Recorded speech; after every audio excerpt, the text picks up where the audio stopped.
So I don't want to jinx anything by making this video, but it seems as though Israel Adesanya's next middleweight title defense is going to be against the #1 contender in the middleweight division and former middleweight champion of the world, Robert the Reaper Whittaker, in a rematch for the ages. Israel Adesanya versus Robert Whittaker 2. I'm going to be giving my early prediction and breakdown for that fight in this video and just my thoughts on the fight being made next in general. I've said this for the longest of times. Robert Whittaker should have never had to take on Kelvin Gastelum or Paulo Costa as it was originally scheduled. He earned his title rematch against Jared Cannonier all the way back at UFC 254, and I said then there's no way they're going to find any way of giving anyone the title shot over Robert Whittaker. And then Robert Whittaker signed a fight with Paulo Costa, and I thought, okay, Paulo Costa pulls out, Kelvin Gastelum steps in. If Robert Whittaker beats Kelvin Gastelum, there's no way anyone else is fighting for the middleweight title. But then Marvin Vettori beat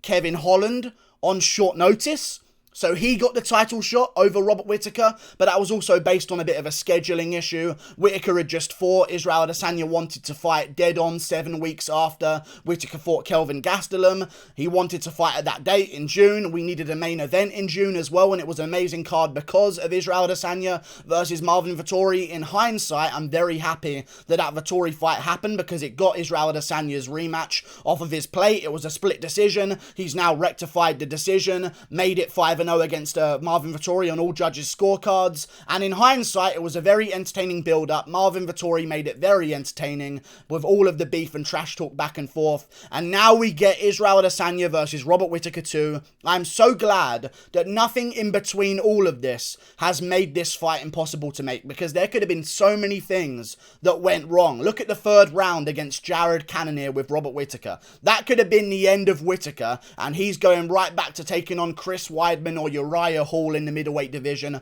I am so happy that this rematch is being made. It feels like everything is right in the world. Robert Whittaker will not be passed up, I hope, this time, because I swear to God, if Whittaker fights 3 times for the belt and they still don't offer him a title shot, Cody Garbrandt got an immediate rematch. He hadn't even defended his belt. I know people disagree with the second Yoel Romero fight's decision, but Robert Whittaker defended his middleweight belt, okay? I don't care what anyone says. Even if you disagree with the decision, on paper, Robert Whittaker defended his middleweight belt. Garbrandt got an immediate rematch. You know what I'm saying? Brandon Moreno got an immediate rematch. He wasn't even the champion. Fair play, it was a draw, but come on. Whittaker, 3 fights in a row. He's definitely earned it. They're making the fight next. Israel Adesanya only solidified it by making his post-fight speech and calling out Robert Whittaker. Whittaker responded on Twitter. They're going to make the fight happen. Let's talk about my prediction for the fight, however. I think Israel Adesanya is still going to beat Robert Whittaker.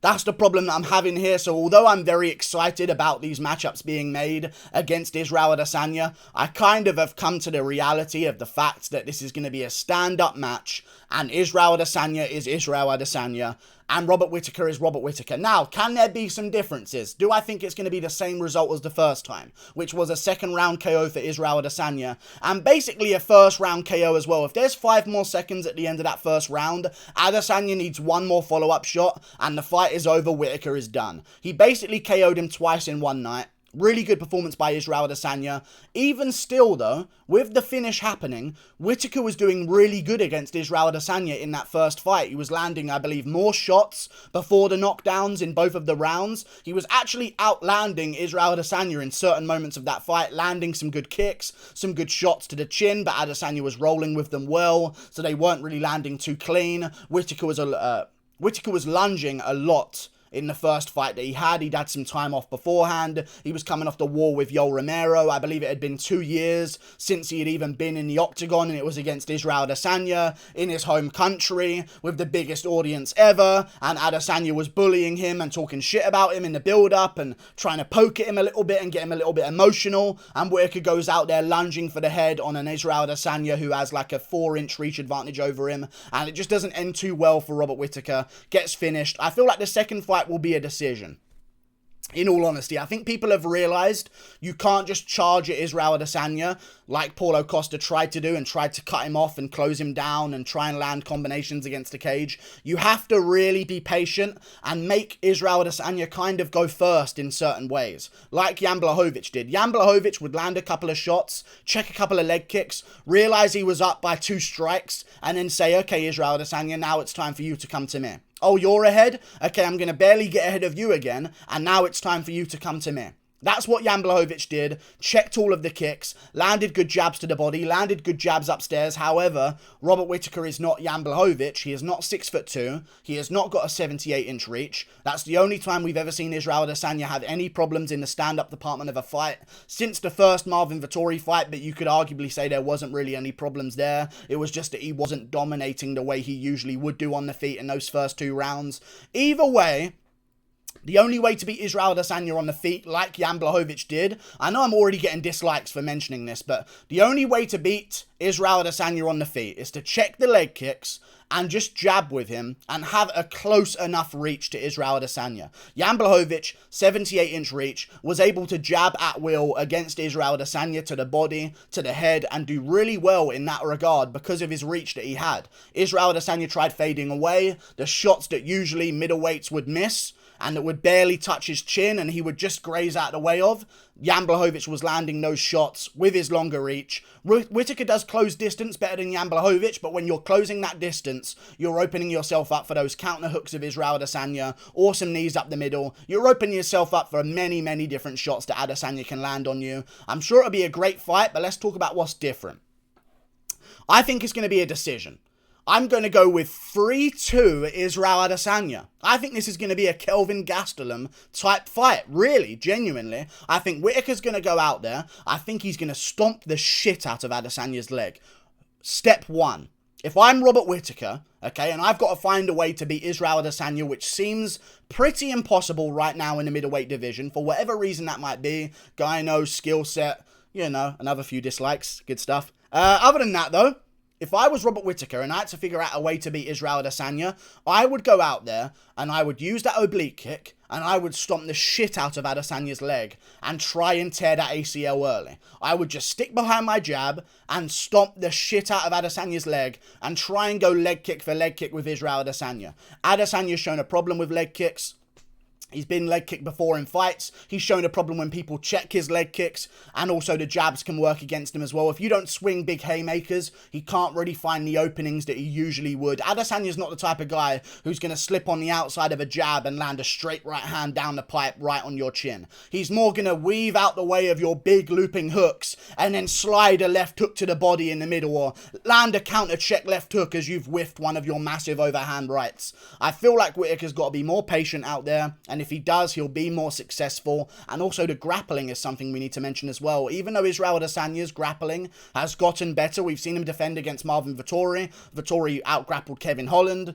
That makes him a really good grappler. Apparently, it's the middleweight division. It's the worst division in the UFC skill set-wise, so that actually does make you a good grappler at middleweight if you can out-grapple Kevin Holland.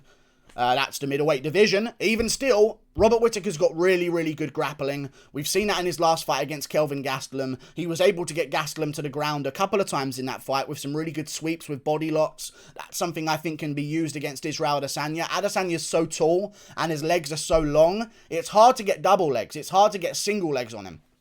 If you're lifting up a single leg on Israel Adesanya, you're giving him a slight stretch. You know what I mean? You're trying to hoist an Israel Adesanya's leg above his head to topple him over. He's just going to bounce on one leg. He's so much taller than his opponents. Single legs don't really seem to work against him. Double legs, he's got wide stance. He lowers his base, he spreads his leg wide, and you can't really seem to get a double leg on him either. He's really strong in those positions. He's got long arms, so even if you're low down on a double leg and have got your hands together, he can still find a way of an underhook in a certain situation to try and get him some pressure alleviated on that takedown, and he's really good at getting back up to his feet as well. So if I was Robert Whittaker, I'd be throwing combinations, working my way to a body lock, and sweeping Adesanya to the ground from there. So at least that way, rather than full guard, I can end up in a position of half guard or side control and start to work from there. Now, Whittaker can do that in this fight. He can. But can he finish the fight from there? Can he land brutal ground and pound from there that's going to get him a bunch of points? Because Vettori could get Adesanya to the ground. He just couldn't really do anything with that. However, he did take Adesanya's back at one point and almost had a rear naked choke. And Whittaker has shown he can take fighters back. He took Gastelum's back at the end of the 5th round. He took Jared Cannonier's back at the end of the 3rd round. I just feel as though this entire fight will be dictated by Israel Adesanya's leg kicks. Although he does all of the shifts and the moves and slips out the way of punches and lands counter shots and throws a bunch of feints, it's all kind of to disguise the fact that he's sitting on the outside and spamming leg kicks on his opponents. And that's just kind of the situation these middleweights are going to have to learn to deal with. If they can't check leg kicks, they're in for a world of trouble against Israel Adesanya, because once he's chewed up your leg for a round, people forget about this. Like, people were asking why Marvin Vettori wasn't doing anything in some of the later rounds. His leg is destroyed. Completely destroyed. Yoel Romero, why aren't you doing anything? His leg is fucking destroyed right now. He needs to make every moment of movement count. Okay? Robert Whittaker needs to deal with the leg kicks early. And we saw against Jared Cannonier. This is where I can't pick Whittaker. We saw against Jared Cannonier that those leg kicks can land a lot. And often. And he's very lucky he didn't lose that fight to the leg kicks, because a couple more of those hard ones on the fire, and Whittaker's not walking normally in that 3rd round, and maybe that shot that Cannonier lands on him puts him out in that fight. Who knows? Okay? Whittaker's got to deal with the leg kicks. He dealt with them okay in the first fight, but I think Adesanya's got way better at using leg kicks from the outside. Really good stuff. Just chops at the leg entire night long. He will continue to do it if you show him that you have no defense against it. Whittaker's really light on his feet, so that can help him. But Cannonier throws slow leg kicks. They're heavier, so they might be doing more damage to Whittaker's leg when they land, but they're slow leg kicks. Adesanya is really fast at throwing leg kicks, and what I've seen from leg kicks in MMA, it's not about how loud they sound, it's not about how strong or how much effort you put into throwing them, it's all about speed, because it's not about if the guy can take your leg kick. He probably can. You're probably not going to smash his leg apart with one kick. The speed of it, though, is what kills with leg kicks, because you're giving yourself, or you're giving your opponent, not enough time to brace for the leg kick correctly. Okay, like Uriah Hall against Chris Weidman. Weidman comes out, throws a heavy leg kick with no setup and no speed. Uriah Hall plants his leg, turns slightly into it. Boom, there goes Weidman's leg. It's the speed of Adesanya's leg kick that doesn't give his opponents time to brace or check or take it in a certain way, or counter off of it. It's the speed of his leg kicks that kills. I think it's the same story with Justin Gaethje as well, and lightweight division. A lot of guys throw heavy leg kicks at lightweight. Gaethje whips it round super fast, right on the muscle, before anyone has time to brace. I think Israel Adesanya is going to do that to Robert Whittaker, and I think we're going to see a decision win for Israel Adesanya, 4-1 or 3-2, but Whittaker will have some moments, and maybe will rock Israel Adesanya during this fight. I just don't see it happening. And of course, we have to go through at the end of this video. There's a few things. Like, we've gone through all of the technicality of the fight. We now have to go through the extra sort of bets and things that can throw off the odds a little bit as well, because Whittaker's like a 2-1 underdog or something like that, which is kind of justifiable. Here's some things you have to take into consideration. Some wild card, I think it's called wild card. Some wild card odds that you're going to have to take into consideration here if you're going to try and pick this fight. Israel Adesanya, he has gyno and he's on roids. And Whittaker might be as well. And Vettori might be. I'm just saying. I would hedge to bet that Whittaker isn't. But Israel Adesanya is on steroids. It's a fact. There's zero way around that. Shut the fuck up. And stop crying about it. Just accept it like I have. Okay, I'm not crying about it. Either way, though. Israel Adesanya is on steroids. He's got gyno on one side, and he won't reveal why.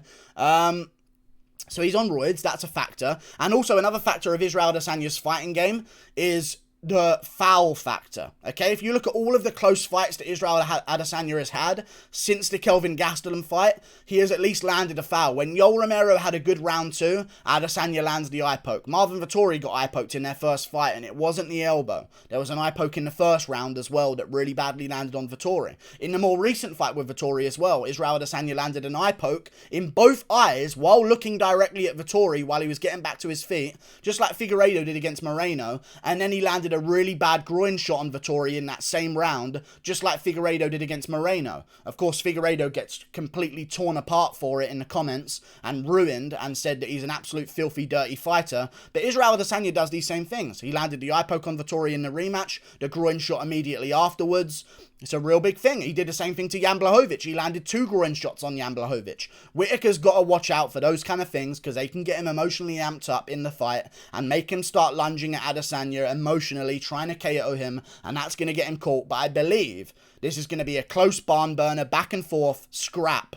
Whittaker will win. I think Adesanya will win round 1. Whittaker will catch him in round 2 and have him a little bit weirded out and maybe land some good shots against the cage. Adesanya will recover in rounds 3 and 4. Then Whittaker will go for broke in the 5th round, and Adesanya will be a little bit lazy because he knows he's up on the scorecards, and maybe they get into a bit of a scrap back and forth in the 5th that Whittaker might get the better of. I think it's going to be a crazy fight. Really looking forward to it. Like and subscribe. Click that button up there. Toodle pip. I'll see you later.